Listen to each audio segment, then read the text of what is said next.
Bonjour à tous, merci de votre présence. Je m'appelle Jean-Charles Léon, je suis membre du comité de rédaction des cahiers pédagogiques et professeur de musique en, en collège. Merci de votre présence nombreuse ce soir pour ce dernier webinaire de l'année scolaire qui est consacré au dossier numéro 570 des cahiers pédagogiques, Apprendre dehors.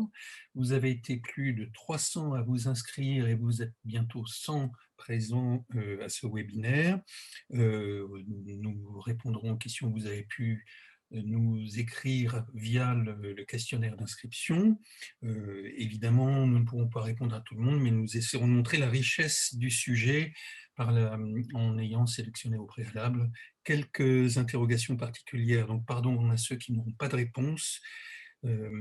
Sachez que le dossier est riche de plus de 30 articles dans la revue papier et 5 ou 6 sur la revue, sur le site, qui ont été ajoutés sur le site, ainsi qu'une bibliographie riche. Je vous invite donc à vous y référer.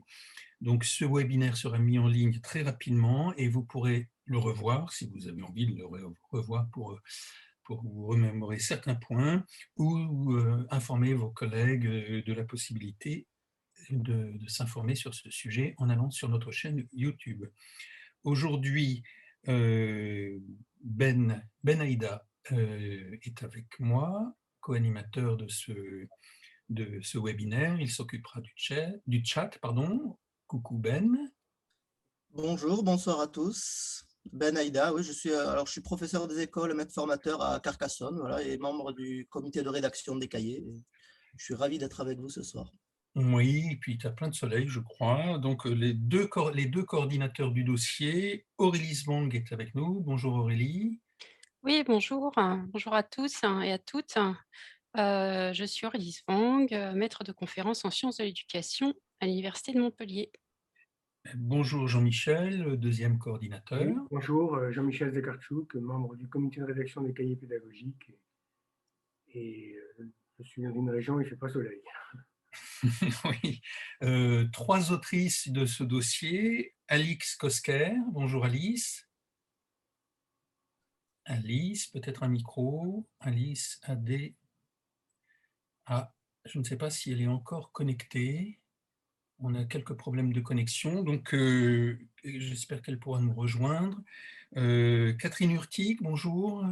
Oui, bonjour. Moi, je suis Catherine Urtic-Delatte, je suis professeure des écoles et actuellement détachée à l'Institut français de l'éducation comme chargée d'études. Je suis également membre de l'ICEM Pédagogie Freinet. Oui, voilà, c'est ça que j'allais ajouter. Institut coopératif de l'école moderne, Pédagogie Freinet. Bonjour Claire Bouche. Bonjour, merci pour cette invitation.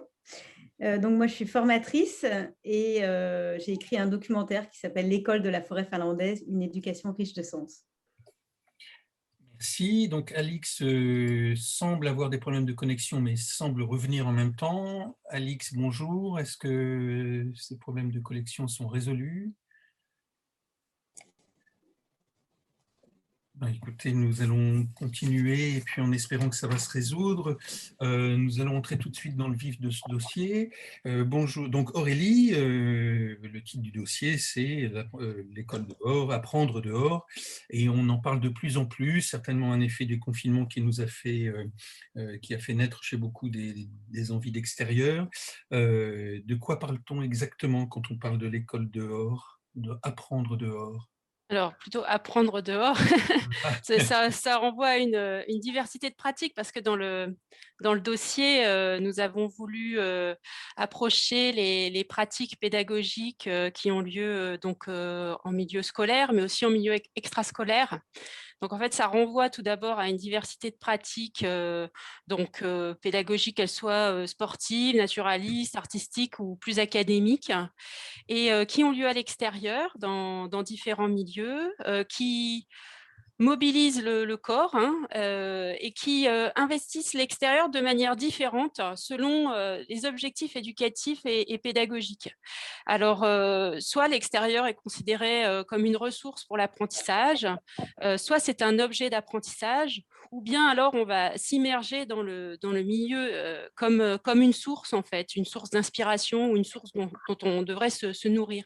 Et si on fait un focus sur la classe dehors, hein, plus particulièrement, là aussi on va retrouver une diversité de pratiques pédagogiques donc qui ont lieu à l'extérieur, dans différents espaces.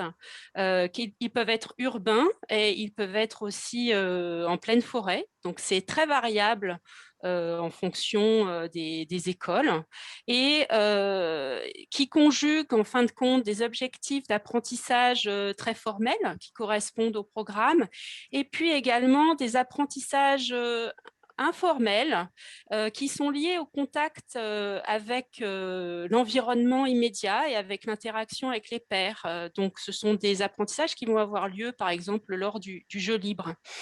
Et disons que pour l'enseignant, il va falloir d'une certaine manière choisir les modalités pédagogiques qu'il veut mettre en œuvre. Et donc, il y a différentes manières de rentrer dans l'école dehors, soit être dans une translation du dedans au dehors, soit se baser sur l'extérieur comme ressource pour pouvoir rentrer dans des objectifs académiques. Alors, par exemple, sur Twitter, hier, j'ai vu une magnifique rosace de 12 mètres de diamètre qui a été réalisée par des élèves sur la plage, donc avec des objectifs en mathématiques. Hein. Ou bien alors, l'idée aussi, c'est de laisser plus de place à l'émergence et au questionnement des élèves. Et c'est tout cela qu'il va falloir finalement conjuguer dans cette école dehors. Merci Aurélie, c'est un dossier très riche. J'ai eu la chance d'en être le délégué, à savoir que j'étais une aide supplémentaire au dossier, on va dire, à la constitution du dossier. Et j'en connais la richesse et surtout la diversité des approches. Jean-Michel, est-ce que tu nous parlais de la constitution de ce dossier, de la façon dont ce dossier est articulé?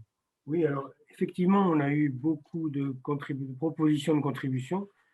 On a dû en écarter faute de place, en essayant d'être équilibré dans les différentes composantes. On vient de parler, Aurélie, les différentes facettes de cette école au dehors, d'ailleurs en mêlant aussi des expériences vraiment d'école dehors régulière et assez approfondies, puis des choses beaucoup plus ponctuelles et beaucoup plus à la portée de n'importe quel enseignant, pour commencer en tout cas.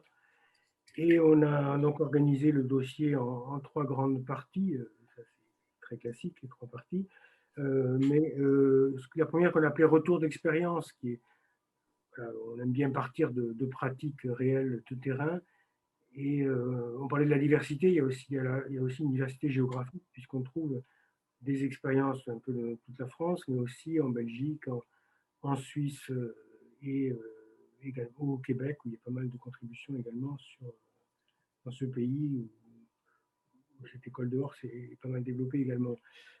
Et puis, deuxième partie, c'est ce qu'on a appelé en y pensant, en y réfléchissant, c'est-à-dire avoir une vision un peu réflexive de cette école dehors, non sans interpellation, non sans examen de dérives possibles, mais ça, je pense qu'on y reviendra dans le webinaire.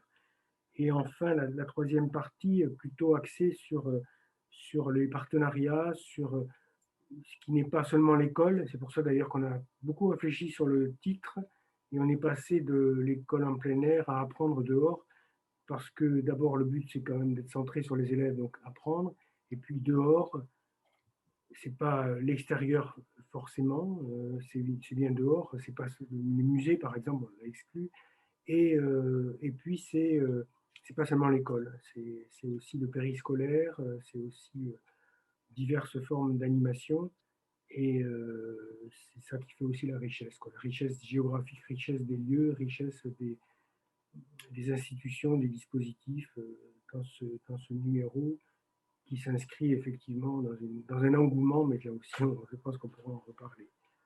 Oui, d'ailleurs, ce n'est pas que l'école dans la nature, puisqu'on verra tout à l'heure, je pense que le dehors et la nature peuvent se réduire à quelques espaces verts au milieu d'une grande ville.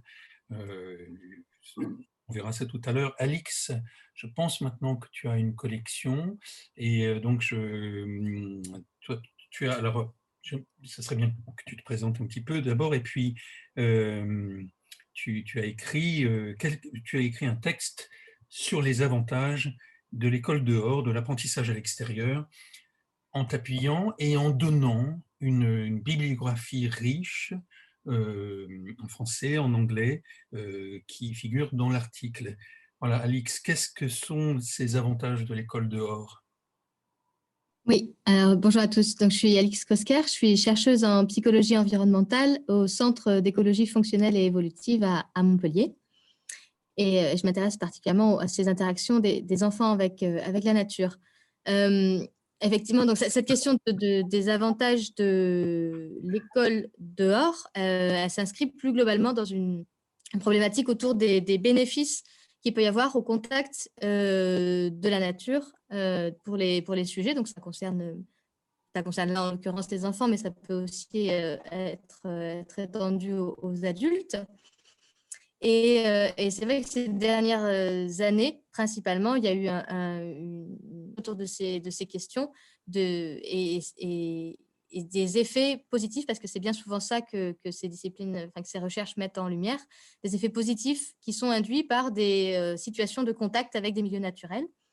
Donc, il y a à la fois des bénéfices clairement orientés autour du développement des sujets, des enfants, et puis il y a également un certain nombre de bénéfices qui sont autour de leurs interactions avec l'environnement et de leurs relations avec l'environnement.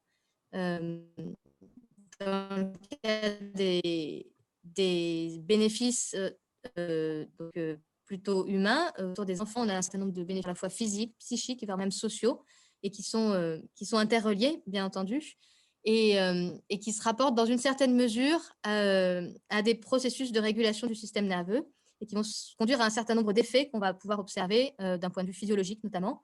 Par exemple, une amélioration des fonctions cognitives, c'est-à-dire un fonctionnement plus optimal des capacités du cerveau, et qui va conduire à une baisse de la fatigue ressentie, par exemple, ou une augmentation des capacités d'attention. Plus largement, on a aussi des effets autour du développement des apprentissages, donc ces choses-là étant reliées. Et puis de manière encore plus large, d'autres effets qui vont agir notamment par exemple sur la motivation des élèves dans le cadre du travail, sur leur estime de soi, ou encore même sur des activités de coopération, une augmentation de la coopération entre les élèves. Et donc ça, c'est un premier grand aspect. Et puis il y a également un axe aussi autour des interactions et des effets positifs qu'il peut y avoir avec les interactions entre les sujets et leur environnement dans le développement d'une relation à la nature, avec notamment le développement d'un sentiment de connexion dans l'enfance qui va, lui, se traduire et se développer et s'accompagner dans la progression de l'enfant, enfin, qui va devenir adulte ensuite, avec notamment une attention au vivant dans certaines conditions. Merci Alix, j'espère que la connexion va tenir parce que vraiment l'article est passionnant, enfin, et puis pose clairement des choses, même si on pourra voir par la suite dans ce webinaire qu'il y a des limites. À l'école dehors, nous ne sommes pas en train de dire qu'il faut être dehors par tous les temps, tout le temps. Il n'empêche que Catherine Hurtig de Lattre, un petit bout de nature par tous les temps, c'est le titre de ton article que tu as écrit dans ce dossier. Surtout ce qui est intéressant, c'est que ce que tu écris, c'est que ce n'est pas forcément une aventure administrative et pédagogique complexe que de sortir des enfants, y compris au milieu d'une grande ville. Catherine. Oui, donc effectivement, j'ai eu envie de témoigner sur une expérience qu'on a menée, alors qu'on a quand même menée pendant plusieurs années à plusieurs collègues, mais au départ, on était simplement 2. Et cette expérience est réduite, on va dire, dans son format, puisqu'il s'agit simplement d'une sortie par mois, et encore, on sortait à plusieurs classes, les enfants restaient dans l'espace dehors pendant 1 heure, 1 heure et demie, pas plus. Et du coup, effectivement, on est rentré dans le cadre des sorties ordinaires d'une demi-journée, qui, normalement, sauf opposition de la hiérarchie, ne requiert qu'une autorisation du directeur ou de la directrice. Donc, on a certes écrit un projet pour se sécuriser, savoir de quoi on parlait, mais c'est quelque chose qui a été simple, qui n'a pas demandé ni autorisation ni financement. Alors, c'est vrai qu'on a eu quand même la chance d'avoir un lieu approprié à proximité de notre école. Donc, quand je dis un lieu approprié, c'est qu'il s'est trouvé qu'on a donc découvert en plein Lyon ce lieu qui était un jardin non sécurisé au sens d'un jardin public qui serait aménagé pour recevoir des enfants comme sont tous les jardins publics, qui était simplement géré par la mairie. Donc, il a fallu qu'on aille quand même demander à la mairie d'arrondissement l'accès à ce jardin. On a fait donc une convention pour avoir le droit d'y aller. Et je pense qu'il existe, plus qu'on ne le croit dans les villes, des lieux comme ça qui peuvent être des terrains vagues, qui peuvent être, voilà, où certains coins, bon, ma voisine de page, on va dire, dans le dossier, parle du parc de la Villette à Paris. Finalement, effectivement, dans le parc de la Villette à Paris, qui est un parc quand même très structuré, il y a des zones simplement avec des arbres et un côté assez nature. Donc, c'est plus facile qu'on ne le croit de se lancer effectivement dans cette aventure. Et ce que je montre aussi dans l'article, c'est que finalement, un petit moment, une fois par mois, change quand même beaucoup de choses, surtout dans la mesure où c'est régulier, où on y va à toutes les saisons, par tous les temps, et où on y laisse les enfants en liberté. Donc, c'est vrai qu'on a quand même eu des modifications de notre posture par rapport à dans ces moments-là pour que les enfants expérimentent. Merci Catherine Aurélie. Cette école dehors, peut-être Ben, as-tu des remarques peut-être qui arrivent par le chat? Vous pouvez réagir par le chat, hein, nous le scrutons soigneusement. Ben, peut-être? Alors, ouais, bien évidemment, il y a des questions tout de suite qui se posent en termes de, bien sûr, d'évaluation. Voilà, quels sont les bénéfices et comment on les mesure. Et également, quelque part, l'injonction contradictoire d'une société, comment dire, de plus en plus sécuritaire, mais qui inciterait aussi en même temps à sortir. Donc, comment on gère ça en tant qu'enseignant dans sa classe? Oui, ce sont des points que nous allons voir au fur et à mesure au fur et à mesure de ce webinaire. Il n'empêche, peut-être pourrions-nous commencer par un retour rapide sur l'historique de l'école dehors, parce que ce n'est pas né il y a 1 an ou 6 mois par le biais pardon, j'ai un problème d'ordinateur. Ce n'est pas né à la suite du confinement, et l'école dehors a une longue histoire. Aurélie, il y a un très bel article là-dessus, tu peux peut-être, dans le dossier, tu peux peut-être nous en parler? Oui, alors il y a 2 articles historiques. Donc un article d'Anne-Marie Châtelet et un article de Muriel Gage. Donc pour retracer cette histoire de l'école dehors, alors ce qu'Anne-Marie Châtelet montre, c'est qu'il y a l'école de plein air qui est née en Allemagne, avec donc ce qu'on appelait les Waldschule, donc les écoles en forêt, et qui avait pour origine en fait de prendre en charge des enfants qui étaient fragiles du point de vue de leur santé, car tuberculeux. Et parce qu'à l'époque, en fait, la seule chose, avant l'arrivée des antibiotiques, la seule chose qui était recommandée, c'était de prendre en fait une cure de plein air. Et donc, il y a toute une architecture tout à fait spécifique qui s'est développée à cette occasion, avec des bâtiments qui vont être ouverts, mais qui ne vont pas être forcément différents à l'intérieur de la classe par rapport à l'organisation spatiale habituelle, c'est-à-dire avec, on le voit notamment dans certaines archives de l'école de Suresnes, hein, puisqu'il y a eu la même expérimentation aussi en France, et on voit bien donc les enfants qui sont installés face à un bureau, un peu comme d'habitude en fait, mais disons que c'est aéré. Donc il y a cette Aurélie, première... tu partages une photo de l'école de... oui, alors ça, c'est pas Suresnes. Non, c'est pas Suresnes. Non, c'est pas celle-ci. Ça, c'est en Allemagne. Mais ça ressemble beaucoup, hein, Oui. c'est la même configuration, en tout cas dans ce qu'on pourrait appeler la forme scolaire, dans sa configuration spatiale. Là, c'est une architecture où en fait c'est ouvert, mais c'est pareil, les salles sont à l'intérieur et sont ouvertes. En fait, on fait circuler l'air. Donc ça, c'est une première filiation. Il y a une deuxième filiation, et il y en a même une troisième en fait. Mais la deuxième dont en France, on se revendique en fait beaucoup, c'est la filiation scandinave avec l'école de la forêt, hein, donc les forest schools. Donc là, qui viennent des jardins d'enfants qui ont été développés dans les années 1950. Je pense que Claire pourra largement compléter. Et puis, il y a quand même une troisième filiation hein, en milieu scolaire, strictement, c'est tout ce qui vient en fait des leçons de choses, des leçons de choses et en promenade hein, qui se faisaient. Et puis, il y a aussi tout le courant de l'éducation nouvelle. Et là, peut-être Catherine pourra en dire un mot avec les classes promenades de Freinet, mais aussi cette volonté de rapprocher les enfants de la nature et d'être dans une éducation intégrative, prenant en charge toutes les dimensions de l'enfant. Et donc, actuellement, on a l'impression que tous ces courants un peu se rejoignent, enfin en particulier l'aspect sanitaire suite à la pandémie, et c'est quelque part une espèce de clin d'œil de l'histoire, c'est là où ça se rejoint, quoi. Disons, dans le monde d'après, ça se rejoint, voilà. Oui, merci Claire. Effectivement, tu as choisi la facilité du climat, puisque tu as écrit un article et tu as fait un reportage sur une école de la forêt finlandaise, par tous les temps ou presque, avec des tout petits, 4 ou 5 heures par jour. La pluie, enfin plutôt la neige là-bas, je pense, et le froid ne sont donc pas des freins à la sortie, à l'apprentissage dehors. Claire? Oui, tout à fait. Alors effectivement, le froid n'est pas une limite, puisqu'en fait, dans ces jardins d'enfants de nature, les enfants sortent dehors 5 jours sur 7. Hein, donc, en général, c'est de 9h à 14h.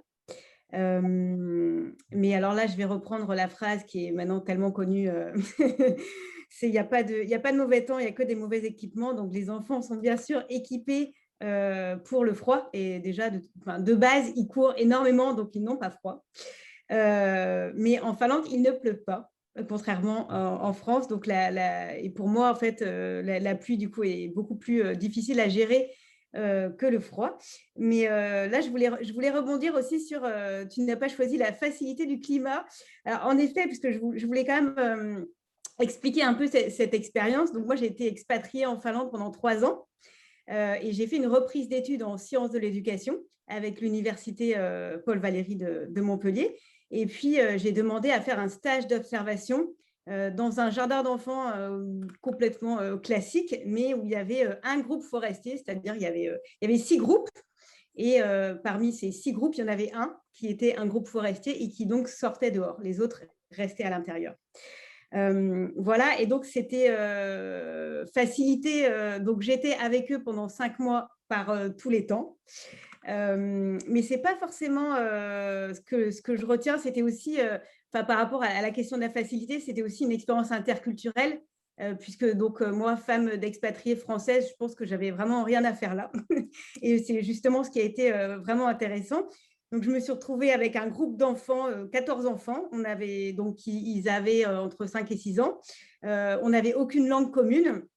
Et donc, petit à petit, j'ai réussi à tisser une relation de confiance avec l'enseignante et qui m'a vraiment tout transmis en tout cas tout ce qu'elle avait pu, tout ce qu'elle aurait pu me transmettre. Donc, c'était vraiment un grand apprentissage pour moi. Et puis maintenant, je constate vraiment que aussi, Aurélie, tu disais qu'il y a l'idée en fait du corps. Et en effet, j'ai vraiment l'impression, moi aussi, de l'avoir vécu en étant dehors, en immersion avec les enfants pendant tout ce temps. J'ai l'impression vraiment d'avoir la pédagogie par la nature qui s'est imprimée. Voilà. Et donc, suite à cette expérience, j'ai écrit un mémoire de recherche. Et les résultats, du coup, ont été rassemblés dans ce documentaire qui est en tournée en France depuis mon retour en France. Ça fait 1 an et demi. Voilà. Il y a un site, Ben, tu vas pouvoir le mettre, je pense. Tu as un site qui raconte et qui montre des images de cette incroyable expérience. Et je vois passer sur sur le chat les problèmes d'habits, les problèmes qui évidemment vont montrer les différences sociales et les problèmes socio-économiques de certaines familles. Sortir quand il pleut demande des vêtements chauds, étanches, quand il fait froid également. Et là, il y aura de toute façon, quelle que soit dans ce type de pédagogie, les problèmes sociaux qui vont rejaillir. Catherine, Aurélie parlait de la classe promenade de Célestin Freinet qui disait, mais je n'ai pas réussi à retrouver l'origine de la citation. Il disait quelque chose comme le premier jour vous sortez avec vos élèves, le deuxième jour vous sortez avec vos élèves, même si vous n'en avez pas envie, et le troisième jour vous aurez envie de sortir. Alors, qu'est-ce qu'il en est de cette classe promenade de Célestin Freinet? Alors effectivement, donc moi non plus, je n'ai pas exactement retrouvé cette citation, mais je pense qu'elle est dans un texte qui est un texte de conseil à des jeunes professeurs qui a écrit oui, je crois que c'est ça. Parmi tous ces nombreux écrits. Et effectivement, bon, du côté de Freinet, en fait, bon, lui, il était déjà en milieu rural. Donc, ce n'était pas tellement le fait d'aller vers la nature, puis c'est une autre période qu'aujourd'hui. Par contre, c'était vraiment l'idée de se détacher de la forme scolaire, hein, puisqu'on s'est Freinet une des premières choses, c'était enlever l'estrade, etc. Et l'idée, c'était, vous n'allez pas étudier le printemps sur un livre, vous allez regarder le printemps qui est directement. Donc, c'était vraiment l'étude du milieu dans le sens de s'appuyer sur le monde réel pour apprendre. Donc, c'est dans ce sens-là. Et la classe promenade est toujours un objet d'étude adapté au monde d'aujourd'hui dans les classes Freinet. Et c'est vrai que, bon, alors la classe promenade est citée plusieurs fois dans certains articles du dossier, notamment à propos de la pédagogie sociale. Et c'est vrai qu'elle n'a pas été directement traitée. Et à vrai dire, je n'avais pas suivi le changement de titre. Et dans un premier temps, je pensais que ce dossier était vraiment ciblé sur la classe dehors. Et la classe promenade, ce n'est pas exactement dans le sens où il n'y a pas ce côté forcément imprégnation dans la nature. La classe promenade peut être sortir pour aller faire une enquête chez le boulanger, par exemple, ou bien aussi sortir de manière libre. On fait une classe promenade libre comme on fait un texte libre. On sort et on ne sait pas exactement où on va aller et on peut faire simplement le tour du pâté de maison et regarder tout ce qui est intéressant, tout ce que les enfants glanent et construire les apprentissages à partir de toutes ces observations. Donc voilà, le processus classe promenade est quand même un peu différent du processus classe dehors. Mais bien sûr, quand on décide d'aller dehors, du coup, au contact de la nature, comme j'ai eu l'occasion de le faire, en étant déjà un pédagogue Freinet, on va appliquer, déjà, on va avoir beaucoup moins de changements de posture à faire et on va appliquer la pédagogie Freinet au contact de la nature. Donc, je dirais que ces deux dispositifs, comme l'a dit Aurélie tout à l'heure, se rejoignent et se croisent. Oui, enfin bon, c'est quelque chose qui est extrêmement bénéfique dans la pédagogie Freinet. Donc, il y avait une question sur l'évaluation qui est venue par le chat et que nous voulions aborder. Alix, qu'est-ce qu'on évalue? Qu'est-ce qui peut être évalué dans cette classe dehors, cet apprentissage dehors? Ben, j'ai l'impression qu'on peut évaluer ce qu'on va regarder. Alors, ça dépend dans ces apprentissages, qu'est-ce qu'on va regarder? Est-ce qu'on va viser en termes de réussite, par exemple, des choses qui relèvent des acquis, des fondamentaux? Ou bien est-ce qu'on va s'intéresser de manière plus large à d'autres aspects qui ne rentrent peut-être pas dans les attentes pédagogiques, peut-être, voilà, qui sont en tout cas plus larges autour de compétences et de connaissances que peuvent développer les enfants. Par exemple, est-ce que améliorer les interactions des enfants avec les autres ou avec leur environnement ou avec un territoire, est-ce que ça, ce sont des aspects aussi qui clairement rentrent en compte dans ce qu'on peut qualifier d'une forme de réussite de projet? J'ai l'impression qu'il y a sans doute un travail d'explicitation et de certains enjeux visés, qu'est-ce qu'on va vouloir, parce qu'il y a un certain nombre de compétences et de connaissances qui vont se développer au cours de ces projets, mais qui sont plutôt implicites. Et donc, il y a aussi un travail de regard dessus et d'expliciter ces aspects-là en portant une attention particulière à ces enjeux. Merci. Aurélie, peut-être, en fait, il faudrait qu'on parle de qu'est-ce qu'on évalue de l'apprentissage des enfants, qu'est-ce qui se passe et qui est évaluable dans la classe dehors. Mais peut-être, Aurélie, avant, est-ce qu'on a un retour des enseignants sur les effets de cette classe dehors? Je rappelle que tu étudies vraiment, tu fais une recherche très précise sur le sujet. Alors, donc, je suis dans un collectif qui est la recherche action participative Grandir avec la nature. Donc, je fais partie du comité de pilotage. Cette recherche est pilotée plus précisément par le réseau École et Nature, le FREN désormais. Concernant les effets, il y a une méta-analyse qui a été faite il y a 2 ans qui a montré en fait qu'il y avait beaucoup d'apprentissage à l'extérieur et qu'il soit académique, par exemple des meilleures notes en mathématiques ou en langue, ou bien alors des apprentissages qu'on va plutôt ranger du côté des soft skills, c'est-à-dire les compétences, voilà, par exemple de coopération, aussi également tout ce qui va être la motricité qui va être développée. Et du côté des enseignants, ce qui se passe, c'est un changement de posture. Donc, c'est vraiment un des éléments qui ressort de notre recherche, et également chez les enfants. Donc, les enfants, ils vont ne pas être les mêmes entre l'extérieur et l'intérieur. Les rôles vont être redistribués. Ça, c'est la première chose. Ensuite, ils vont développer des capacités d'imagination, le langage aussi. Alors, on est en train d'étudier ces interactions, voilà. Et du côté des enseignants, ça va changer quand même beaucoup de choses parce que, comme le dit Sarah Vauquier dans le dossier, on ne fait pas école dehors comme dedans. Et il va y avoir une posture qui va être plus orientée peut-être vers l'accueil du questionnement de l'enfant, et aussi vers une forme de lâcher prise, même si ce n'est pas véritablement cela qui est visé, mais disons qu'il faut que l'enseignant s'autorise à faire cette école dehors, et il y a un premier pas, en tout cas, à franchir. Est-ce que tu peux donner les références de cette recherche? C'est demandé dans le chat. Oui. Que tu pourrais la mettre dans le chat? Il y a une Oui. question, je prends un peu, pardon Ben, je prends un peu ta place, mais en fait, je vais pouvoir y répondre personnellement. Une réponse à comment fait-on pour sortir avec 30 élèves? J'ai l'habitude de sortir la classe de 6e dont je suis professeur principal tout de suite au bout de 15 jours. Et évidemment, nous sommes 2 collègues, donc ça suffit. 2 collègues, 15 enfants chacun, ça suffit. Je les sors à Paris. Nous marchons de la gare de l'Est jusqu'à la porte de Pantin à pied en passant le long du canal Saint-Martin et d'une écluse. Enfin, c'est un trajet absolument extraordinaire. Et je n'hésite pas à demander à des parents d'élèves de venir en plus. Et on se retrouve régulièrement 6 ou 7 accompagnateurs.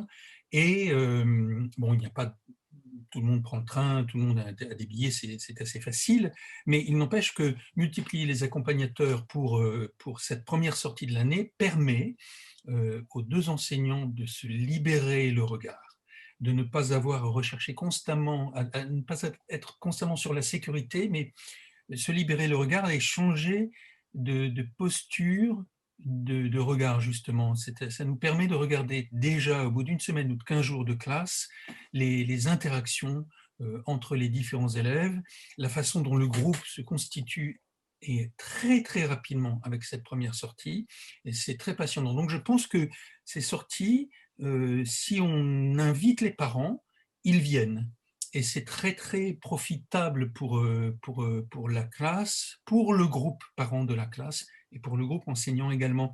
Jean-Michel, est-ce qu'on peut enseigner toutes les disciplines dehors? Et puis, qu'est-ce qu'on va évaluer? Parce qu'on a parlé Alix nous parlait de ce que la recherche peut évaluer sur les effets de l'école dehors, mais au fond, est-ce que faire classe dehors, c'est juste, ne revient pas à évaluer un apprentissage et des compétences ou des contenus qu'on demande aux élèves d'apprendre? Jean-Michel. Oui, c'est vrai. À côté des compétences psychosociales dont on a parlé, et c'est extrêmement important, je pense qu'on peut apprendre différemment, alors mieux, pas forcément toujours mieux, mais en tout cas différemment, et élargir sa palette de l'apprentissage.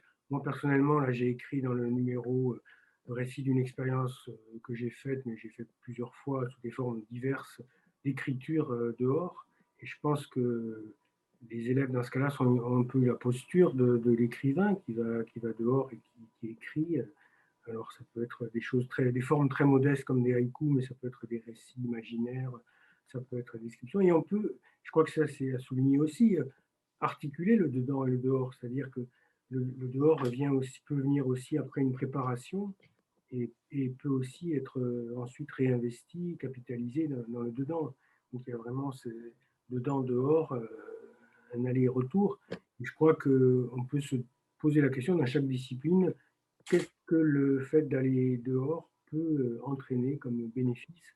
Et je pense que, en tout cas, les élèves étaient vraiment, à chaque fois que j'ai fait écrire dehors, les élèves, c'était une expérience très, très intéressante. Je l'ai fait au bord de la mer, comme je le décris dans le cahier, dans le dossier, mais aussi en ville, où les élèves essayaient de capter des choses très modestes, quoi. C'est pas seulement d'écrire des monuments, tout ça, mais aussi, il y a un chien qui aboie, je note, un chien aboie, ça me fait peur, des choses comme ça.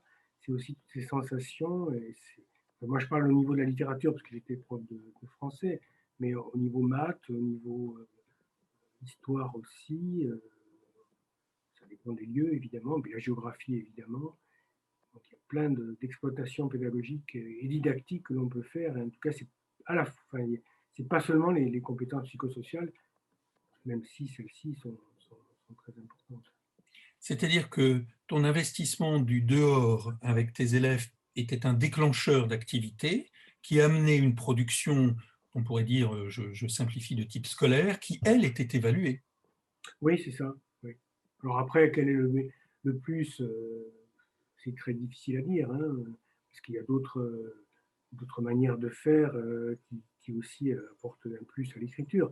Mais en tout cas, ça diversifie les formes et ça aide aussi les élèves. Enfin, ce qui m'avait frappé lorsqu'on avait été dans une balade volontairement dans une ville qui était proche de chez nous, mais assez modeste, où il n'y a pas des choses extraordinaires, et les élèves trouvaient ça extraordinaire tout d'un coup, parce qu'ils découvraient des choses, ils n'avaient plus leurs écouteurs et seulement s'intéresser aux vitrines des magasins, mais des choses très modestes, et je pense que c'est ça aussi qu'il faut retrouver, quoi. Oui, tu n'étais pas dans un milieu, enfin, tu étais dans un milieu défavorisé, dans une petite ville de province, et pas du tout dans un milieu Les élèves, habitué. d'ailleurs, sont, enfin, là où j'habite, il y a une forêt vraiment à 10 minutes à pied, et il y a des élèves qui n'y vont jamais, dans les immeubles, qui ne vont jamais. Il n'y a aucun obstacle physique ou financier, c'est simplement, ça se fait pas. L'école peut essayer d'entraîner les élèves à découvrir la nature, et pas seulement la nature sous toutes ses formes. Merci. Ben, des réactions sur le chat? Oui, alors d'abord, beaucoup de témoignages très enthousiastes là, de collègues qui ont déjà expérimenté voilà, l'école à l'extérieur et qui en tirent voilà, des remarques et puis des observations au niveau des compétences sociaux des élèves. Et voilà, donc ça, c'est déjà un point très positif qui permet de se dire il faut se lancer, quoi. Il faut se lancer. C'est vrai que les avantages viennent petit à petit et se confortent. Ensuite, une question liée aux ados, la spécificité de l'adolescence, qui ont peut-être plus cette candeur qu'ont les enfants du primaire face à la curiosité, face au questionnement. Est-ce qu'il y a quelque chose de spécifique qui a été étudié sur ce point? Oui, je crois que Claire pourrait répondre sur est-ce qu'il y a un âge qui est plus bénéfique qu'un autre, qui prend plus de bénéfices à aller dehors, les tout petits, les primaires ou les adolescents? Je pense que Claire, tu peux répondre à ça où tu... Oui, bien sûr. Alors, effectivement, on en a parlé pendant la préparation de ce webinaire et justement, on parlait des limites de ce modèle-là d'apprentissage en plein air.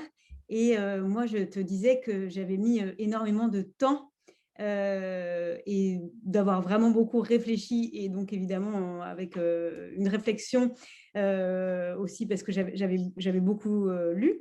Et puis, alors ce que moi j'ai vu comme limite, c'était en effet une classe d'âge.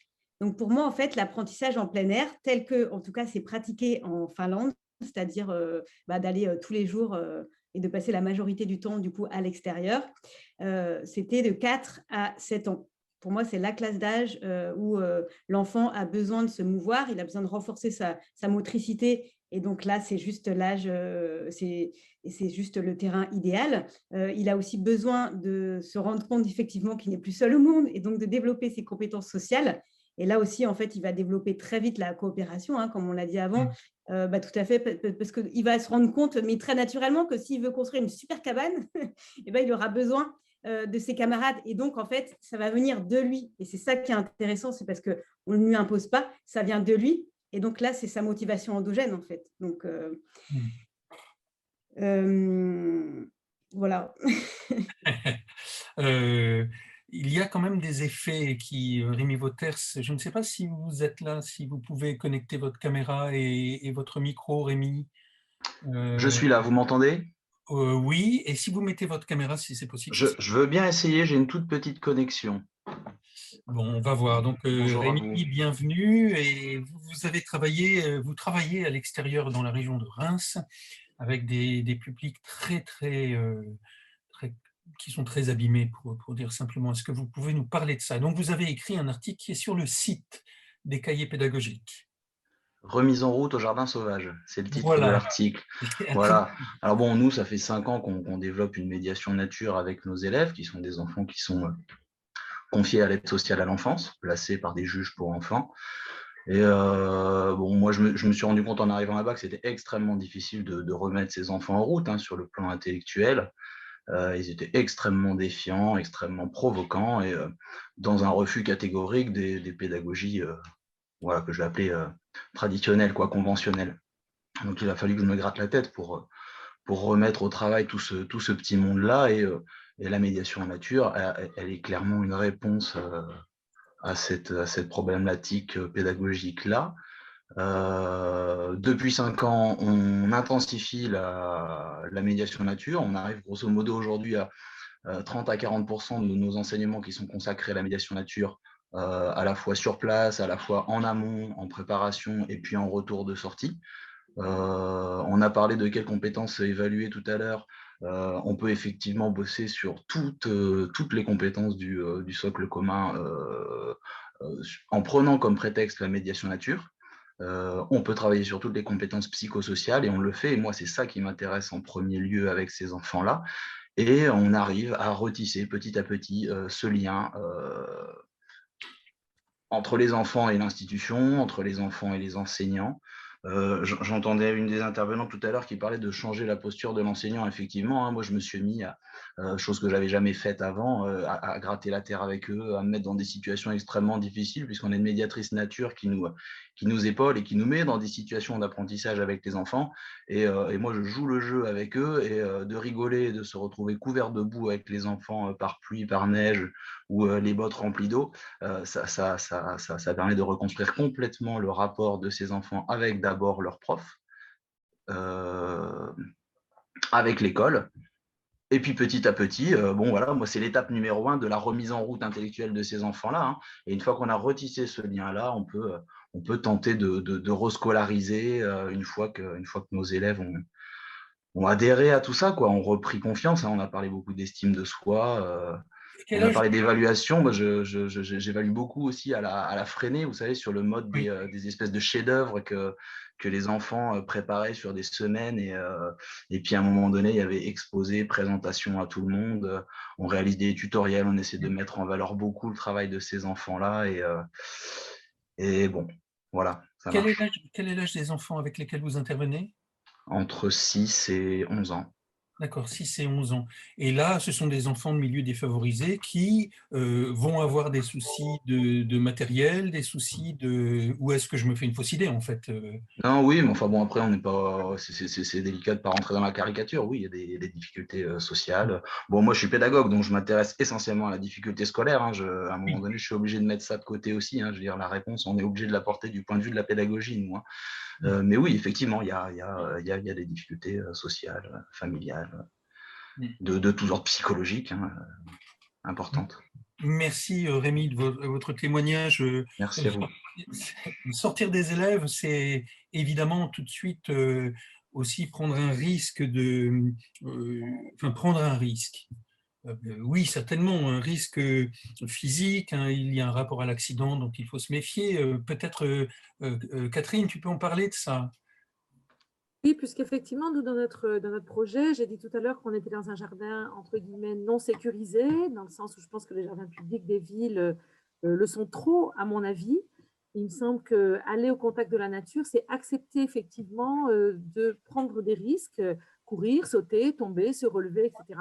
Et nous, on a vraiment axé notre projet là-dessus, c'est-à-dire que lorsqu'on a réfléchi aux règles qu'on allait mettre en place avec les enfants, on a décidé de ne pas nommer d'interdit, de leur expliquer jusqu'où ils pouvaient aller, dans quelles limites géographiques.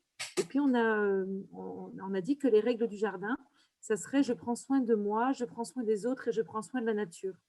Donc, bien entendu qu'il y a déjà des règles, des interdits de la violence qui sont déjà posés en classe, mais à l'intérieur du jardin, on a vraiment évité de nommer des interdits en disant on fait confiance aux enfants et on les laisse prendre des risques. Et cette éducation au risque, ça nous a semblé vraiment ça qui a été très moteur et qui les a mis en situation notamment de coopération. Et tout à l'heure, Aurélie parlait des effets, Alix aussi. Un des effets, effectivement, nous, qu'on a vu, c'est quand on observe les enfants dans la cour de récréation, alors dans le chat, plusieurs personnes ont parlé de la cour de récréation, je suis d'accord, la cour est déjà un espace, et nous, en tout cas, on est dans une cour très peu aménagée, avec peu de sollicitations, et des enfants qui étaient compliqués à gérer dans la cour de récréation ne l'étaient plus du tout dans l'espace libre du jardin, dans lequel ils pouvaient choisir eux-mêmes, justement, leur activité, leur prise de risque. Et ça demande une posture entre adultes de se dire, eh bien oui, on est là pour laisser les enfants expérimenter, et ce n'est pas si facile. Et je reviens juste à la question des accompagnateurs dont on a parlé. Nous, on a fait le choix de demander quand même pas mal d'accompagnateurs pour que justement, d'une part, leur expliquer qu'ils se positionnaient dans le jardin avec des très jeunes enfants, hein, de petites sections. Les parents, enfin les adultes donc se positionnent, enseignants, ATSEM, parents, pour être à la disposition des enfants pour, s'ils en ont besoin, les aider à explorer et éventuellement mettre des limites dans leurs explorations. Voilà, mais ça, c'est quelque chose qui est très important et qui entraîne des discussions très intéressantes avec les parents sur cette notion de risque. Oui, et puis je crois qu'il faut se lancer, et puis je vois une question qui passe sur comment faire. Il y a une question qui est très longue. Je crois qu'il faut juste faire une première sortie. Enfin, puisque tu travailles beaucoup en pédagogie freinée, Freinet disait il faut commencer doucement, pas chercher à faire un énorme projet et ne surtout pas lâcher les mains tant que les pieds ne posent pas par terre. C'est une maxime qui m'a beaucoup appris. C'est vrai. C'est donc, on n'est pas obligé de tout de suite aller faire du trapèze au-dessus d'un plan d'eau avec des enfants qui ne savent pas nager, quoi. Enfin, c'est une caricature, mais c'est ça.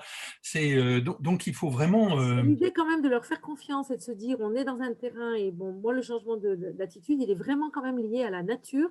Il y a un des textes dans le cahier aussi qui parle du rôle du bâton. Effectivement, les bâtons, c'est un objet merveilleux dont les enfants ont l'habitude qu'on leur interdise de les prendre. Et en fait, quand on les autorise, eh bien, ils font des tas de choses extraordinaires avec ces bâtons. Donc, l'idée quand même de se dégager du qu'est-ce qu'on va faire là aujourd'hui et puis la prochaine fois, qu'est-ce qu'on va faire? Non, on y va et on fait confiance à ce qui va se passer du côté des enfants. Surtout, j'imagine que pour cette histoire de bâton, si il y a une discussion avec l'enfant sur le danger qu'il peut représenter, sur les modalités de s'en servir. Discussion ou pas forcément anticipée. La discussion, elle peut arriver si effectivement les enfants savent, c'est déjà installé à l'école, qu'on n'a pas le droit de se taper dessus avec les bâtons. Mais franchement, moi, ce que j'ai vu, c'est qu'ils prennent des énormes morceaux de bois et qu'ils se mettent à plusieurs pour les transporter, et qu'ensuite, ces morceaux de bois, ils servent à allumer du feu parce qu'on est en train de faire la chasse aux dinosaures, et que finalement, Alors, vient beaucoup moins à l'idée de se taper dessus avec ses bâtons que quand ils sont dans la cour de récréation. C'est impressionnant. Je vois Claire qui sourit et je pense que ça lui renvoie aussi à des choses qu'elle a pu vivre. Alors, évidemment, on a l'impression qu'on présente quelque chose de formidable, mais il y a tout de même des réserves sur l'école dehors. Est-ce qu'on peut tout faire dans l'école dehors? Est-ce qu'il y a des points de vigilance? Est-ce qu'il y a des réserves qui sont exprimées? Il y a entre autres un article plus ou moins sous la forme d'une controverse, qui est un article de Sylvain Connac dans le dossier. Jean-Michel, est-ce que tu pourrais en parler? Alors Sylvain Connac aime bien interpeller et aussi invite souvent à penser contre soi-même, ce qui est toujours très sain. Je rajoute que Sylvain est membre du comité de rédaction des cahiers pédagogiques et que c'est un très bon copain avec qui tous les deux nous avons co-organisé, co-écrit un livre en juin dernier. Donc il y a que de la controverse et rien de plus. Un livre d'ailleurs, on avait laissé une partie à l'école dehors. C'était pendant le confinement qu'on a écrit ça. Oui, non, c'est important aussi de pointer les limites ou les risques, les points de vigilance. J'aime bien la notion de point de vigilance qui s'est un peu répandue ces dernières années. Je trouve que c'est une belle expression parce que répondre aux arguments contraires, c'est toujours très, très sain et toujours, ça évite la pensée dogmatique. Et je crois qu'en fait, il met en garde contre certaines choses, en particulier le fait d'idéaliser l'école dehors ou de l'isoler de l'école dedans, peut-être aussi, c'est peut-être ça qui serait dangereux, parce que de même qu'on voit parfois des moments de grâce, des moments de récréatifs, et c'est pas le but c'est vraiment qu'il y ait l'interaction entre toutes les composantes de l'école. Et parmi les interpellations qu'il fait, c'est la question de la concentration. Est-ce que l'école dehors disperse pas l'attention des élèves qui a déjà du mal à rester fixés sur les objets d'apprentissage? Et puis aussi le coût cognitif, la dépense cognitive, d'ailleurs c'est quelque chose qui rejoint les limites de la pédagogie de projet. C'est-à-dire, est-ce que parfois le projet est tellement prenant qu'on oublie les apprentissages? Donc, il y a une réponse, juste l'article qui suit de Sarah Vauquier, qui est quand même une des grandes promoteuses de l'école dehors, et qui répond à ça. Et je pense que c'est un débat qu'il est bon d'avoir, justement pour éviter des engouements qui seraient passagers, comme on avait écrit un numéro des cahiers pédagogiques qui s'appelait Modes et dérives en pédagogie. Et il peut y avoir des dérives, effectivement.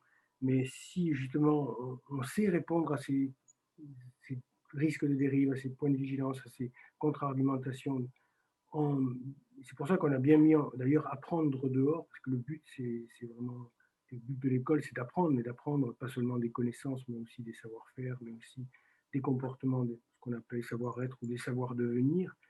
Et si on a ça à l'esprit, on va déjouer les risques. Là aussi, il y a des risques, mais ce n'est pas les mêmes. Et du coup, d'ailleurs, on pourrait dire que dans la formation des enseignants, il faudrait qu'il y ait davantage justement de controverses, de débats sur des sujets comme celui-là, sans imposer quelque chose. Et malheureusement, c'est trop peu le cas. Souvent, on a des polémiques. En fait, la controverse, ce n'est pas la polémique. Oui. Moi, je suis toujours surpris que, bon, dans mon expérience d'enseignant, qui est longue maintenant, que l'école dehors se fasse, par exemple, toujours en fin d'année. J'entends par école dehors, c'est la sortie scolaire, quoi. Elle a lieu en fin d'année, comme si elle n'avait pas... Elle est l'aboutissement de quelque chose. Et elle semble être une récompense de fin d'année et non pas le début d'un travail qui amène à une réflexion sur un contenu didactique à apprendre. Et ça, j'ai toujours trouvé ça très compliqué, quoi. C'est tellement bien de sortir les élèves tout de suite. Le temps passe à toute vitesse. Je suis désolé, ça va très très vite. Et par exemple, dans ce dossier, il y a aussi un problème sur Nous aurions voulu parler de la formation des enseignants, que nous venons juste d'effleurer. Peut-être qu'il faudrait faire sortir les enseignants pendant leur formation pour leur montrer qu'on peut faire des choses dehors. Nous n'avons pas parlé des cours d'école. Il y a un article de Christine Garnier, qui est adjointe au maire de Grenoble, qui a tout un programme de végétalisation de cours d'école, programme qui va plus loin puisque ils sont en train de, comme ils disent à Grenoble, apaiser les abords. Enfin, ils ont la volonté de, parce que ça commence simplement, d'apaiser les abords des écoles de façon à ce que le dedans et les dehors de l'école ne soient plus aussi marqués et que la cour de l'école puisse devenir aussi un square en dehors des périodes scolaires. C'est-à-dire qu'il y aurait une interdépendance entre le dedans et le dehors. C'est fort intéressant. Moi, j'aimerais bien vous faire réagir tous. Alors, je vais partager mon écran parce que nous avons la chance d'avoir des dessinateurs, d'excellents dessinateurs, par exemple Lecroart, qui fait ce dessin que je vous partage, je pense que vous le voyez, voilà, est-ce que vous pouvez réagir tous sur ce dessin, tous les 5? Je ne sais pas, Aurélie? Oui, je veux bien. Il y avait une question là sur la forme scolaire. Ah oui, non, mais attends. Mais justement, le dessin. Justement, je réagis par rapport au dessin. On est bien là dans ce qu'on appelle la forme scolaire, c'est-à-dire on est au-dedans, et puis on autorise les élèves à sortir à la récré. Ils vont courir dans la récré pour se défouler, parce qu'ils ont des besoins physiques, et puis après, ils vont rentrer. Et là, en fait, on donne accès à l'élève à une expérience différente, et du coup, quelque part, par rapport à l'habitude, ça a l'air de le perturber. Donc, est-ce que l'école dehors va changer quelque chose par rapport à la forme scolaire classique? Un point d'interrogation, c'est un enjeu en tout cas. Alix, tu peux réagir? Oui, moi aussi, j'aime bien ce dessin. On voit que les enfants, ils ont plutôt l'air un peu perdus, puis peut-être un peu désarçonnés, puis pas un peu inquiets presque. Et puis l'institutrice, l'instituteur est vraiment le point de référence dans cet espace qu'ils ont l'air de mal connaître, ou de découvrir, en tout cas peut-être pour une première fois. Et effectivement, ça renvoie à c'est ce que disait Aurélie, hein, c'est des représentations assez traditionnelles de l'école. L'école, ça se pratique au-dedans, et puis finalement, le seul moment où on va pouvoir sortir, c'est pour des temps récréatifs qui vont être finalement assez courts sur la journée. Et donc, ça implique de repenser la manière dont on envisage le rapport à l'école, et ça vaut à la fois pour les enseignants et également pour les enfants. Catherine, peut-être, tu as quelque chose à dire sur ce dessin? Oui, alors moi, je prendrais ma casquette de pédagogue Freinet en disant que je n'imaginerais pas mes élèves me poser cette question, parce qu'en fait, si on est en pédagogie Freinet, la sortie dehors va être pensée, va peut-être avoir été décidée par les enfants, et dans tous les cas, même si elle est proposée par l'adulte, on aura envisagé ensemble avant pourquoi on y va, qu'est-ce qui va s'y passer. Et donc, on ne trouve pas en pédagogie Freinet cette relation un petit peu de passivité des enfants qui sont si étonnés. Voilà. En revanche, comme je l'ai dit, effectivement, ce qui me semble spécifique quand on sort, c'est finalement ce qui se passe avec la nature, c'est-à-dire là, les enfants, qu'est-ce qui va se passer quand ils vont courir et quand ils vont aller monter dans les montagnes et voir les vaches. Oui, Claire, peut-être? Je vous interroge tous. Oui, alors moi, je voulais juste peut-être donner une précision. En fait, la pratique de la classe du dehors, ce n'est pas une récréation. Je voulais le dire, c'est pas une classe verte et j'ai mis c'est pas non plus une sortie scolaire. En fait, l'idée vraiment fondamentale, je crois, et c'est l'entrée, je pense qu'on doit vraiment adopter en France pour aussi convaincre nos collègues de l'éducation nationale, c'est de dire qu'on poursuit les apprentissages dans un autre environnement, dans un environnement extérieur. Mais on poursuit les mêmes objectifs pédagogiques. Et ça, c'est vraiment important de le dire. Oui, je suis complètement d'accord. Jean-Michel, si, après, il y a, enfin, voilà, juste pour compléter, même si évidemment, après, on ne fait pas qu'apprendre, mais en tout cas, là, si je prends l'exemple finlandais, donc les enfants qui avaient entre 5 et 6 ans, mais qui étaient dans un jardin d'enfants, donc là, on est toujours dans la petite enfance, avaient 40 minutes d'enseignement, et donc ils apprenaient le finnois, ils apprenaient les mathématiques, et en fait toujours dans le mouvement. Et c'est ça aussi qui était intéressant, c'est que, donc là, je rebondis sur l'idée d'attention. Au contraire, et d'ailleurs, je pense que la science aussi le démontre, c'est que l'activité physique amène à renforcer les capacités attentionnelles, et les capacités attentionnelles qui sont un levier d'apprentissage. Donc là, l'enfant, en fait, va apprendre plus facilement. Donc, même si là, le temps d'apprentissage était court, à la fin de l'année, et donc ce n'était pas l'objectif principal, attention, hein, parce que donc, on était dans l'année, la dernière année avant l'entrée à l'école élémentaire. L'objectif premier n'était pas d'apprendre à lire et à écrire, mais de fait, la plupart des enfants, en tout cas de cette classe, savaient lire et écrire pour la fin de l'année, en fait. Et c'était arrivé plus ou moins naturellement, et c'était justement des résultats que j'avais obtenus lors d'entretiens en fait, avec des enseignants et des parents. Jean-Michel, tu veux réagir également sur ces dessins? Peut-être sur le mot récréation, parce que ça me fait penser à un ministre il y a très longtemps qui avait dit la récréation est finie en parlant de retour à des formes traditionnelles, la récréation ayant commencé en mai 68 en quelque sorte, mais Freinet a connu les mêmes critiques et je crois justement que ce dessin montre qu'il y a du travail à faire, y compris auprès des élèves, mais on pourrait dire aussi auprès des familles, pour casser ces représentations. Et des enseignants. Et pour des enseignants, oui, pour casser les représentations. Et la récréation peut être aussi un lieu d'apprentissage d'ailleurs.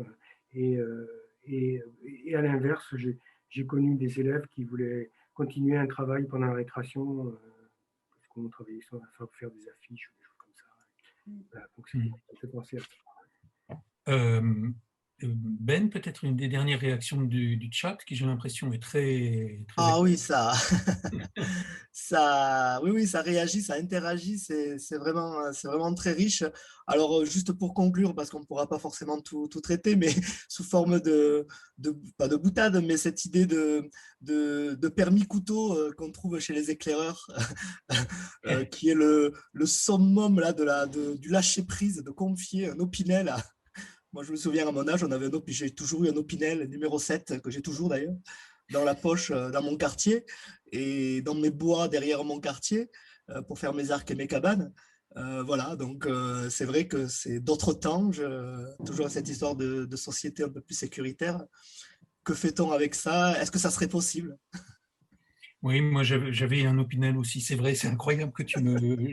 Maintenant j'ai un Layol, et donc c'est peut-être parce que j'ai changé d'âge, et voilà. Vous pouvez trouver ces dessins, je vous rappelle, dans le dossier. Et il y en a plusieurs comme ceci, on en a choisi un, mais il y a 8 dessins, je crois, et certains sont très drôles, tous donnent à réflexion. Par exemple, moi sur celui-ci, ce qui me surprend, c'est que 2 personnes seulement portent un poids sur les épaules, à savoir la maîtresse, enfin l'enseignante qui porte un gros sac sur ses épaules. Qu'est-ce qu'elle porte dedans donc? Et un des élèves, les 2 autres n'ayant rien sur les épaules. Pour finir, tous les 5, est-ce que vous pensez que cette école et ces apprentissages dehors vont perdurer? Est-ce que c'est un effet de mode? Est-ce que c'est quelque chose qui, sans vouloir devenir écolo-centré avec tous les problèmes qui sont encore apparus avec le rapport du GIEC aujourd'hui, est-ce que c'est quelque chose qui va devoir se développer auprès des élèves? Je vous laisse répondre et réagir dans l'ordre que vous voulez. Est-ce que je peux réagir? Ben oui. Oui, alors, en fait, ce qu'il ne faudrait pas... Pardon, de façon assez courte. Ah oui, de façon très courte. Ce qu'il ne faudrait pas, c'est que l'école au dehors devienne une injonction. Voilà, ça c'est vraiment ce qui me paraît fondamental. Laisser la liberté aux acteurs, voilà, de faire ou non l'école au dehors et qu'ils s'y sentent à l'aise, et pour le bénéfice des enfants, bien sûr. Catherine? Oui, alors moi je me dis que non, bien sûr que l'école dehors n'est pas un événement ponctuel, voir justement tout l'historique qu'on a vu, à la fois du côté de l'éducation nouvelle, du scoutisme et d'autres. Mais je pense qu'effectivement, il y a quelque chose qui est nouveau, c'est ce développement de la conscience de l'importance de la nature. Et effectivement, avec toutes les écoles de la forêt qui viennent de Finlande, il y a vraiment quand même des choses, des expériences qui sont assez extraordinaires et qui se passent surtout dans d'autres pays. Et le fait que ça se développe beaucoup et qu'on le connaisse, pour moi, ça va ouvrir un développement dans les années qui suivent. En tout cas, je l'espère. Claire? Alors effectivement, là, je rebondis sur ce qui vient d'être dit parce que, alors je prends le cas de la Finlande, mais c'était plus le cas des pays nordiques, en fait, où donc les premières écoles de la forêt sont apparues au Danemark dans les années 50 parce qu'il y avait une pénurie de places de crèche, il n'y avait plus assez de places en crèche pour accueillir tous les enfants. Donc les enseignants sont allés avec les enfants dehors. Donc, je pense que c'est la pédagogie par la nature qui s'est développée depuis ces années-là, de façon assez informelle par les enseignants qui, en fait, partageaient leur expérience positive. Et donc, après, l'Allemagne a vraiment pris le relais parce qu'il y en a plus de 2000 des jardins d'enfants de nature en Allemagne. Il y a aussi le Royaume-Uni qui est très fort et qui a maintenant un programme de certification de 2 niveaux pour les Forest School Leaders. Donc, je pense que c'est quelque chose, maintenant, en effet, il y a vraiment un effet de mode en France. Moi, je peux vous dire, j'ai commencé à m'intéresser au sujet en 2018. Il n'y avait quasiment rien encore en 2018. Je n'avais pas réussi à identifier un chercheur français qui s'intéressait à la question de près ou de loin, ou peut-être qu'il y en avait, mais ce n'était pas pour moi ce que j'appelle, que je considère ma discipline, l'outdoor learning. Voilà, il y avait des choses, mais donc moi, je pense que... Enfin, je souhaite que ce ne soit pas qu'un effet de mode. Et en effet, faut que les enseignants, que ce ne soit pas une injonction, tout à fait, il faut que les enseignants qui souhaitent le faire puissent le faire. Et aussi dans l'optique de reconnecter les enfants, les élèves à leur milieu d'origine, c'est-à-dire la nature. Parce qu'après, il y a aussi un effet boule de neige, c'est-à-dire qu'en fait, ils transmettent ça au sein de leur famille et en fait, les familles découvrent tout court des coins de nature qui sont à proximité de leur maison et en fait, le lieu de nature était juste inconnu. Donc, c'est quand même un élément fondamental et dont on a aussi pris conscience avec la crise sanitaire de l'importance de la nature et qu'on s'est déconnecté. Et maintenant, il faut se reconnecter à la nature parce que la nature, c'est nous. C'est-à-dire que c'est un paradoxe. Les Danois avaient besoin de places de crèche, donc ils ont fait des classes dehors. Nous, en mai dernier, le retourner dans une classe et s'enfermer était dangereux d'un point de vue sanitaire et on nous a dit allez donc faire classe dehors, parce que c'est quand même, cet engouement vient de là, c'est une injonction de c'est dangereux dedans, aller dehors, c'est moins dangereux. Alors qu'avant, c'était peut-être plus dangereux. Est-ce que ce n'est pas ça qui est derrière ceci? Et peut-être que les personnes qui prônaient aller dehors ne se rendaient pas compte du mouvement qu'ils pouvaient mettre en place. Alix, peut-être, en quelques secondes, je suis désolé, le temps commence à être très court. Oui. Moi aussi, j'ai envie de voir un effet sur le long terme, sur cet intérêt autour de l'école dehors. Et j'ai l'impression que ça répond plus globalement à un intérêt de la société. Il y a cette notion de connexion et de déconnexion qui a aussi été évoquée. Et effectivement, alors c'est une notion qui est à prendre avec un certain recul, sans doute, et certaines précautions, mais ça traduit aussi globalement une préoccupation et un intérêt des gens autour de ces aspects-là, et une redécouverte un petit peu de à quel point la question de la nature et notre relation avec l'environnement, elle est nécessaire dans nos vies. Alors effectivement, le contexte peut être plus ou moins porteur selon qu'on le considère à plus ou moins grande échelle, mais j'ai l'impression que c'est vraiment un courant qui est assez profond, qui porte ces enjeux-là. Merci. Il est temps maintenant de clore ce webinaire. Je voudrais vous remercier tous les 5 et puis Rémi Voters qui s'est joint à nous quelques secondes pour votre participation. Dire que ce dossier est passionnant. Ça a été un plaisir à réaliser donc avec Aurélie Zwang et Jean-Michel Zakhartchouk. Je vous rappelle donc qu'il y a une bibliographie commentée, une cytographie que vous pouvez vous procurer ce dossier sur le site des cahiers pédagogiques.